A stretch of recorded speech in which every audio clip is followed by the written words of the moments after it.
Bienvenidos todos a un nuevo video con la doctora y psiquiatra María Rojas Escape, autora de Cómo hacer que te pasen cosas buenas y encuentra tu persona vitamina, quien el día de hoy nos estará hablando de un nuevo tema de mucho interés.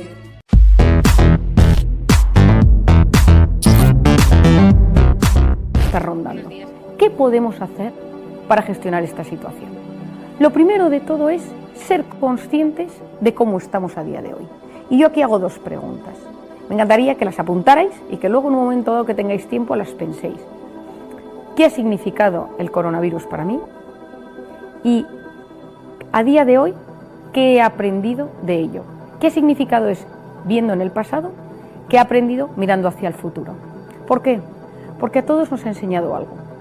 Que no disfrutábamos de las cosas pequeñas, que dábamos todo por hecho, que necesitábamos controlarlo todo, no valorábamos las relaciones humanas. Es decir, el ser humano es un ser sociable por naturaleza. Necesita vivir en sociedad, necesita sentirse querido, necesita sentirse apoyado, sonreído por los demás, ¿no? Y entonces esa sonrisa que recibimos por la calle. ¿Y por qué os digo esto? Y esto lo enlazo, y tengo la alegría de poder comunicaros que mañana, el 25 de agosto, sale mi segundo libro, Encuentra tu persona vitamina, que saldrá en Latinoamérica en unos meses, pero ya tenéis mucha información y os va a gustar, porque al igual que el primer libro trató del cortisol, en el segundo libro me enfoco en la oxitocina. Y dejadme que os explique por qué decidí hablar sobre este tema, para que entendáis cómo esto nos puede ayudar con la pandemia. Yo había oído hablar de la oxitocina como médico, que era la hormona del parto y de la lactancia, y hasta ahí quedaban mis conocimientos, hasta hace unos años. Sabía que era una hormona que se estaba estudiando para otros aspectos, pero ahí me quedé. Había dado a luz a mi tercer hijo y le estaba yo criando, y esa tarde le había dejado de dar de comer y me fui a un congreso de un fármaco nuevo de psiquiatría que presentaban en Madrid. Agarré el coche, me fui al centro de Madrid, a un sitio donde hay un parking horrible, donde uno tiene que ir al subterráneo, cuesta mucho aparcar y no es mi aparcamiento preferido de Madrid. Subí corriendo al hotel, presentaron el fármaco y la persona que estaba cuidando de mi bebé me dijo: vete viniendo, porque era muy glotón, porque le toca comer. Y entonces bajé de vuelta al aparcamiento y cuando me estaba acercando a mi coche, un chico con una pinta regular me dijo: dame las llaves, y me empezó a gritar, llamó a otro tipo, y yo tengo un coche pequeñito, un coche rojo pequeñito que tiene muchísimos años, pero al lado había un coche espectacular y yo creo que debió pensar, me había puesto unos tacones, iba con un abrigo bonito, yo creo que debió pensar que yo era la dueña de ese coche. Le dije: no, ese no es mi coche. Y entonces vino hacia mí y yo en ese momento supe que me estaba subiendo el cortisol, que la taquipnea, que la taquicardia. Yo era plenamente consciente del cambio en mi organismo, pero tenía un miedo horrible. Me subí al coche, a mi pequeño cochecito, arranqué, un tío en moto me empezó a seguir, esto parece como de película, y cuando salía yo por el parking, llena de miedo, llamé a mi marido corriendo y le dije: me han atracado, pero no podía ni respirar ni hablar, y mi marido me preguntaba: ¿pero estás bien? ¿Pero te ha pasado algo? Y yo no me había pasado nada, pero tenía un miedo en el cuerpo horrible. Y fui corriendo por la calle hasta mi casa y subí, y la cuidadora de mi bebé me tenía el bebé en brazos para que le diera de comer, y yo estaba con el corazón sin poder respirar, con una angustia vital. Agarré a mi bebé, me lo puse y se puso a comer. Y al minuto entró mi marido en el cuarto corriendo y me dijo: ¿qué ha pasado? Explícame, ¿cómo estás? Y yo empecé: te lo voy a explicar. Estaba yo en el parking hace unos minutos, entonces me mira mi marido y me dice: ¿qué te has tomado? ¿Te has tomado algo? ¿Cómo estás así de bien? Y le digo: no, tienes toda la razón, este pico de cortisol tarda varias horas en bajar. Le digo: no he hecho nada, no he respirado, no he tomado nada, no he hecho ninguna técnica de meditación, esto ha sido hace 15 minutos. Entonces me quedé mirando al bebé y dije: ¿y si la oxitocina de la lactancia bajara el cortisol? Y que en cuanto terminó de comer el pequeño, me metí en internet, me metí en una página que tengo de temas científicos y empecé a observar que había muchísimos estudios sobre la oxitocina y el cortisol. Y estos 2 años me dedico a investigar la oxitocina. ¿Por qué? Porque todos nosotros, muchos de nosotros, hemos tenido situaciones en las que hemos estado intoxicados de cortisol. Yo he hablado sin parar, en conferencias, en charlas, en libros, en artículos, sobre cómo bajar ese cortisol, pero acababa de descubrir una herramienta poderosísima, que era la oxitocina. Claro, no nos podemos poner todos a dar el pecho. Para empezar, la mitad de la población que es hombre no lo puede hacer, y la otra mitad no está en ese momento vital de su vida. Entonces, ¿cómo de forma natural se podía potenciar la oxitocina?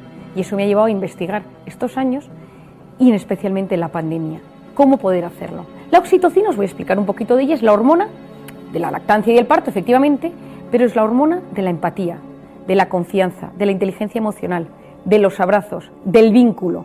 Es decir, es la hormona que se pone en marcha cuando yo de repente estoy estresado, viene alguien, me regala una sonrisa y me dice, todo va a salir bien. Y en ese momento de alivio, lo que ha sucedido es que se ha activado la oxitocina. ¿Pero qué pasa? Que van al contrario. Si, por ejemplo, yo voy corriendo por la calle porque voy estresado, porque llego tarde a trabajar y hay un pobre en la puerta de una iglesia, yo no le voy a ver, porque ese pico de cortisol me tiene bloqueada la oxitocina y, por lo tanto, yo, ese pobre de la calle, no empatizo con él. Yo sigo corriendo, señora, que tengo 4 hijos y no tengo con qué comer. No le veo. Cuando uno está intoxicado de cortisol, no conecta con las emociones de los demás, porque fisiológicamente es así. Y esto es clave, porque en un momento de miedo, todas las cosas con las que podemos estimular la oxitocina o estaban prohibidas o no se podían conseguir, menos las mascotas, que por si hay algún amante de los perros o de los gatos o de algún animal, porque me pareció muy interesante darme cuenta que durante la pandemia, gente con mascota lo pasaba menos mal que la gente que estaba ahí, que no tenía una compañía. Y hay estudios que explican que cuando una persona ve su perrito, abraza a su gato, acaricia, automáticamente tiene un pico de oxitocina. Nosotros, yo ahora quiero defender la oxitocina, es la hormona de los abrazos. Y claro, me diréis, pero vamos a ver, Marian, ¿cómo vamos a abrazarnos en un momento donde está prohibido abrazarse? Efectivamente, pero tenemos que saber que el máximo exponente y la persona máxima difusora del tema de la oxitocina a nivel mundial es Paul Zak, un neuroeconomista americano que tiene un libro que se llama La molécula de la felicidad, que trata y ha hecho todas sus investigaciones de la oxitocina. Y él dice que el ser humano necesita de media 8 abrazos al día. Bueno, pues yo durante la pandemia, en pleno confinamiento, decía, con tu persona burbuja, abrázale 8 veces al día. Ya que no podemos irnos abrazando por la calle, la persona que tengas que sea de tu núcleo más cercano, pues a esa persona intenta abrazarla, tocarla, porque no tocarse es nefasto para el organismo. El ser humano necesita ser tocado. De hecho, y esto ya lo explico en el libro de forma mucho más detallada, se sabe que cuando un bebé nace, lo que más necesita es que sus receptores de oxitocina se activen, porque eso automáticamente genera vínculo, genera paz y potencia el sistema inmune.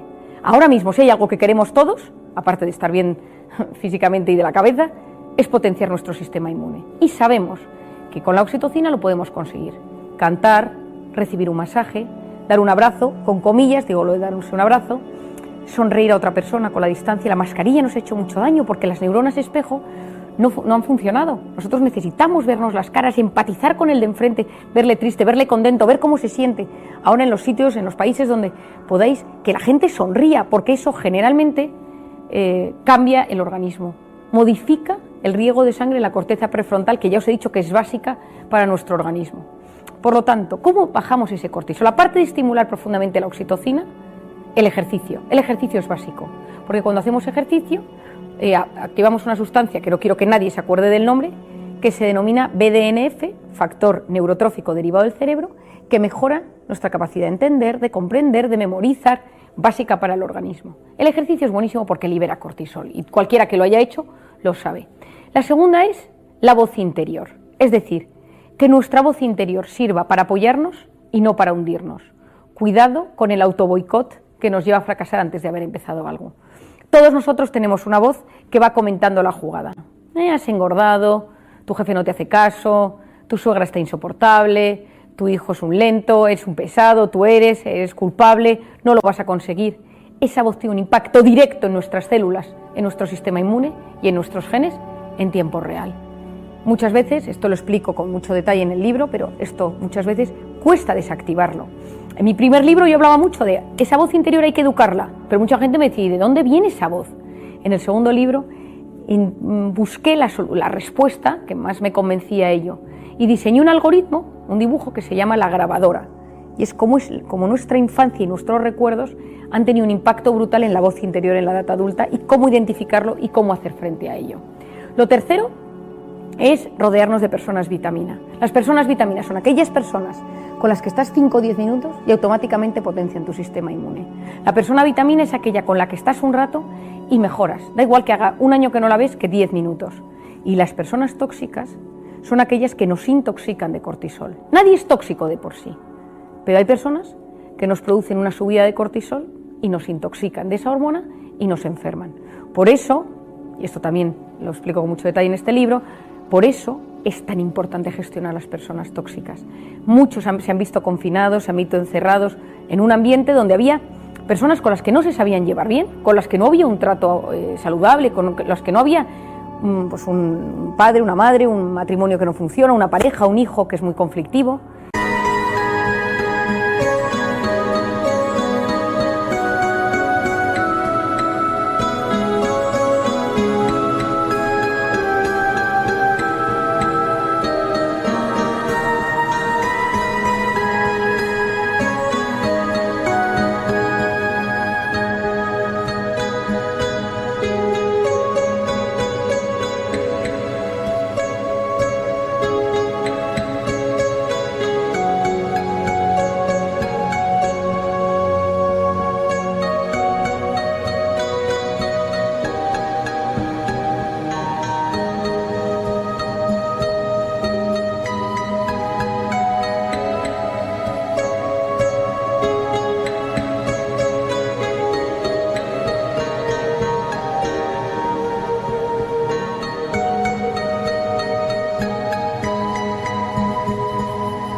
Tener a esa persona dentro de casa ha aumentado los niveles de cortisol, por tanto inflamación, sistema inmune, enfermedades, cansancio crónico, y eso es clave.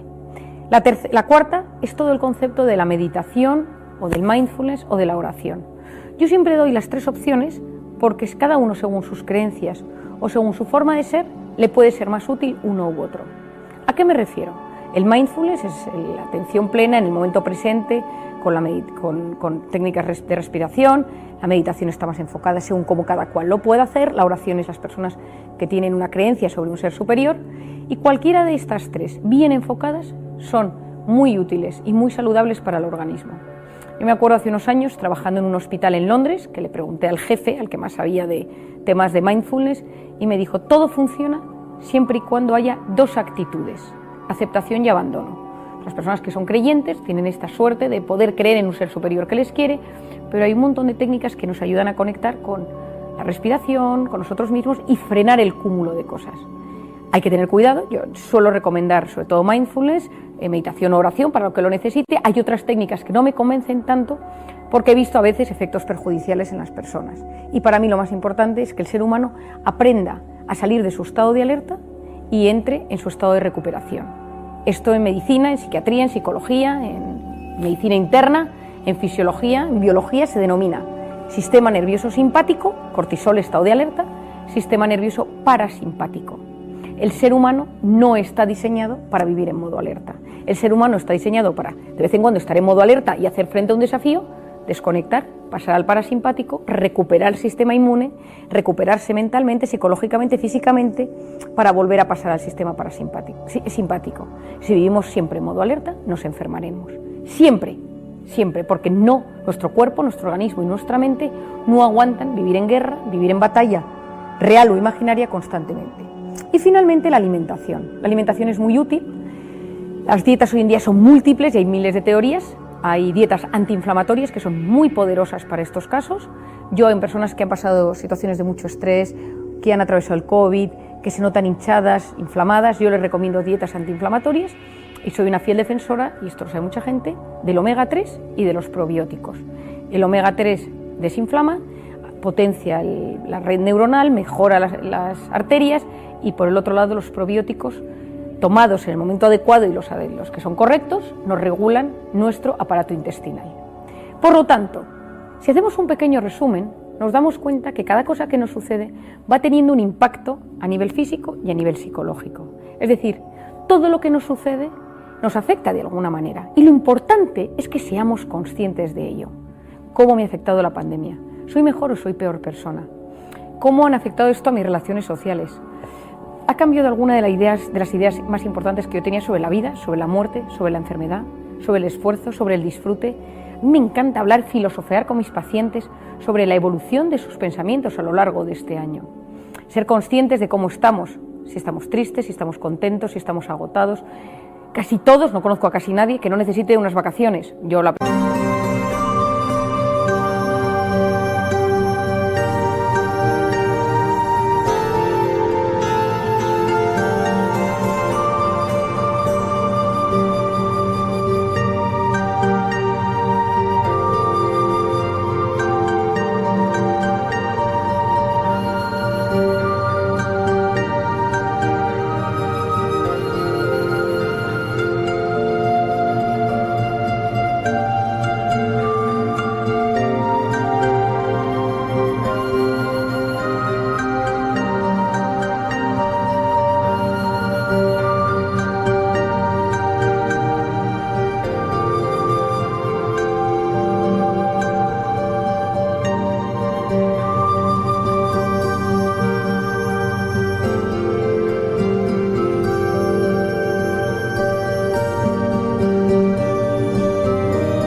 y que si uno puede descansar y desconectar unos días más o menos largos, esto es fundamental para el organismo porque esto no ha terminado.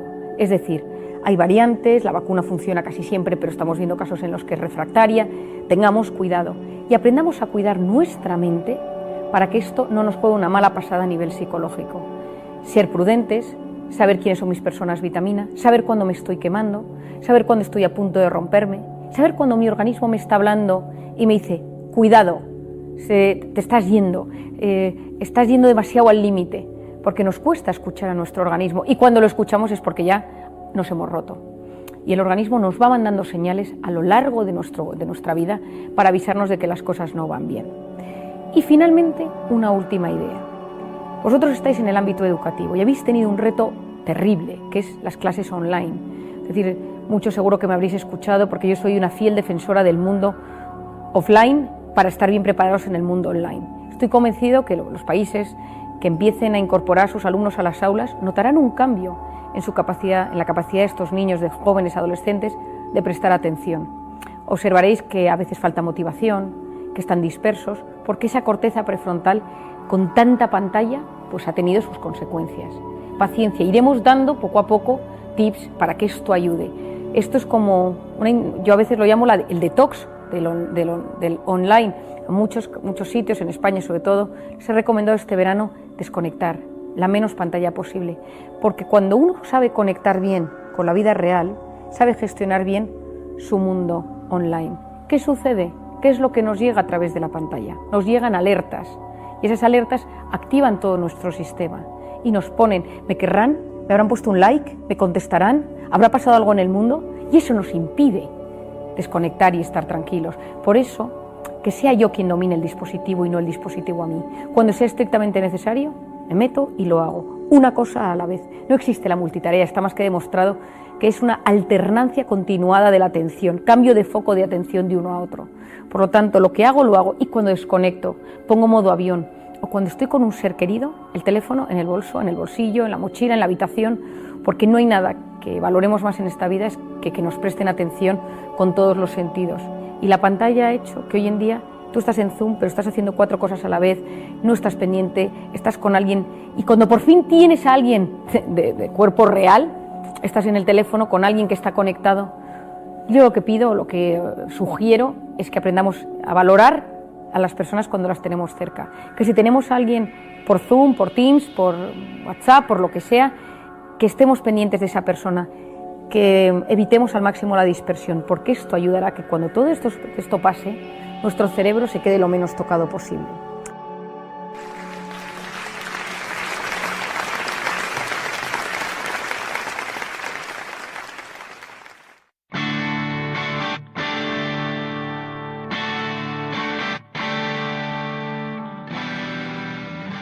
Si llegaste al final de este video, dale me gusta, comenta, comparte y recuerda siempre que el mejor antídoto al sufrimiento es el amor.